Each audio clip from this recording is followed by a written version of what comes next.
Joining us now to review some of the headlines of today's newspapers from around the world is Arise News analyst Emmanuel Ifeni. Great Malabite. Good morning, Ruben. Good morning, Rufa. Yes, we'll start the review with this day, Nigeria's newspaper of record. We'll start with the window story above the masthead, which happens to be the lead in this newspaper today. Now, mere errors blight appeal court judgment in Kano, create crisis of judicial confidence. Tension rises as controversial CTC circulates in Kano metropolis. NNPP protest urges NJC to review ruling, says document doctored to favor opposition. Court will clarify errors, declares APC. Yes, the Kano judgment given by the appeal court, of course, still stirring all the controversies as a result of the seeming contradiction in the CTC, the certified true copy of that judgment delivered on Friday.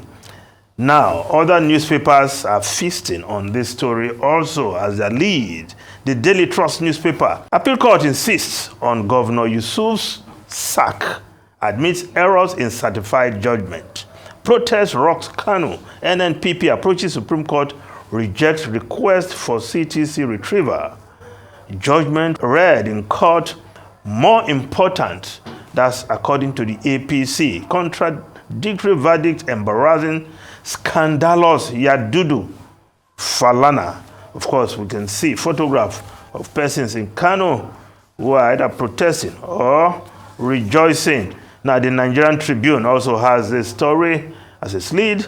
Sack of Kano governor. Appeal court cites clerical error in CTC as youths protest in Kano. While the Punch newspaper, Kano poll controversy. Police, NNPP protesters clash. More cloud over judgment. Courts. APC blame clerical error. NNPP, Labour Party insists judgment doctored. Yusuf heads for Supreme Court, says appeal court lacks jurisdiction to determine party membership. While the Nation newspaper reporting this story, appeal court lays to rest Kano judgment, CTC controversy. Clerical error can't invalidate verdict. Party seeks probe. Police disperse protesters in Kano. NNPP takes case to Supreme Court. Well, a story just beside the photograph above the lead. Trial of 191 electoral offenses suspect to begin. Ebonyi, Edo, Anambra have highest number of suspects. Yes, I think this will be a step in the right direction. We need to see electoral offenders being brought to book. Otherwise, there will be no deterrent. People will just wait when they see that these 195 persons are not prosecuted, they go scot-free. Of course, they will just reenact the same malfeasance come the next election. So we'll keep a tab on this to see what manner of punishment will be meted out to these alleged offenders that will be tried. Now, if we look at the independent newspaper, NNPP asks NJC to probe appeal court ruling Kano Goba polls. APC links misreading of judgment to typographical errors. Why? Now, the New Telegraph newspaper, a different story. The lead story there, Nigeria facing worst economic crisis in history.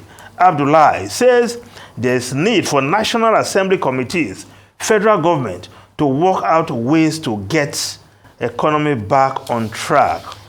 Oil theft, greatest threat to Nigeria's economy. Abbas. Another story in the front page of the Vanguard newspaper, above the masthead of the Vanguard. Why I deserve to be listed in Guinness World Records.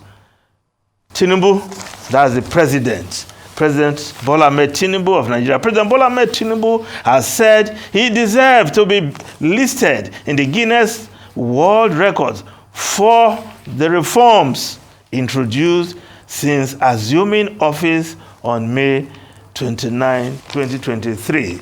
Well, we know how rigorous it is to get into the Guinness Book of Records. But President Bola Tinubu is saying, on account of what he has done, the reforms he has carried out in the last 6 or 7 months, it should be in the Guinness Book of World Records. I'm sure Nigerians will have their own say on that if he were to be listed in the Guinness Book of World Records. But like I said, to get into that Guinness Book of World Records is a rigorous process. You have to do the extraordinary. Now, the Guardian newspaper, poor funding raises concern for 270 new private universities. More universities, less research output, quality. Now, total number of universities may rise to 528, among which 418 are private owned. Between 2018 and 2022, over 5 million candidates who applied for admission were unable to secure placement. Out of the 1.8 million candidates who applied in 2022, about 600,000, representing 33.3%, were admitted. So a lot of candidates, yet limited space. Perhaps that is what is making the case for more universities. But more universities, there has to be quality. There has to be rigor, not just universities being established for the sake of it by private individuals. Now, the Business Day newspaper, NLNG dividend to NMPC hits 8-year high. Output decline threatens record revenue. And of course, there's another story just above the masthead beside the photograph on top of the newspaper. Big story, the Business Day call it. Nigerian food system under growing restraint. Nigerian food system has come under tremendous pressure since 2020 when the pandemic disrupted supply chain. We'll just look the foreign newspapers quickly. The Times of London is reporting Hunt eases tax burden. Of course, Jeremy Hunt, the Chancellor, in his autumn statement yesterday. But the Daily Telegraph is reporting biggest tax cut since 1980s. The Financial Times have a different view. Tax burden surges despite Hunt cut. The Financial Times, Ruben Arufai. So real quickly, because I think our guests are already around. I think worthy of note is the back page of the Nation newspaper this morning. You know that the dirty gold, the child minor conundrum, which is a very big one, and it's very sad, you know, that children are engaging in mining when they ought to be in school, and we're talking about out-of-school children.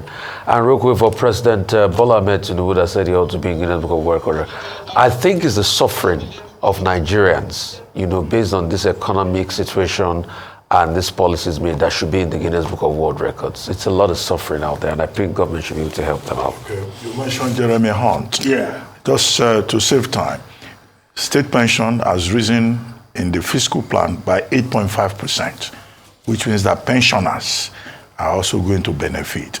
And in Nigeria here, I think we have a responsibility to pay more attention to our pensioners. What they have, the triple lock system they have, is perhaps something that should be recommended for a place like Nigeria, where people retire, inflation keeps going up, their own pay doesn't live where it is. So, I mean, when we think of society, we also have to think of those persons who have been out of work and are now pensioners and have become senior citizens. Thank you very much, Emmanuel Fede.